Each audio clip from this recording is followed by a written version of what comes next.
Welcome to our channel. Today we how to verify SQLite versioning in Android mobile apps, beginner guide step by step clearly. To verify the SQLite versioning in your Android mobile app, first, open your Android Studio. Next, ensure your project is properly set up and running without any errors. Locate the app module within the project structure. Open the Java or Kotlin file where you handle your database operations. In this file, import the necessary SQLite classes. Now, create a method that will help retrieve the current SQLite version. Use the SQLite database class to get a readable database instance.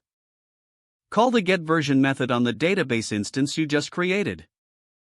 Store the version number in a variable for easy access. Log the version number using log.d to confirm it has been retrieved correctly. If you'd like, you can also display this information in a toast message. Next, run your app on an emulator or a physical device. After the app loads, check the logcat for the SQLite version output. If you opted for the toast message, look for it on your device's screen. You can repeat the process anytime you update your database schema. This will ensure you always know which version of SQLite your app is using. With these steps, you have effectively verified the SQLite version in your Android app. If the page does not load, refresh the browser or try again in a private or incognito window. Make sure you are using the correct email address, then retype it carefully to avoid small typos.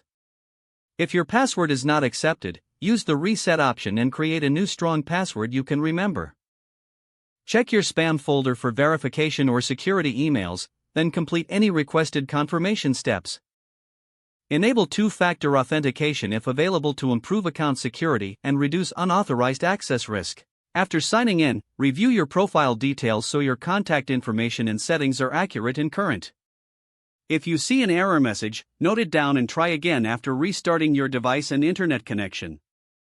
Log out when you finish, especially on shared devices, to keep your account and payment information secure. If the page does not load, refresh the browser or try again in a private or incognito window. Make sure you are using the correct email address, then retype it carefully to avoid small typos. If your password is not accepted, use the reset option and create a new strong password you can remember. Don't forget to like this video and subscribe to our channel for more step-by-step tech guides.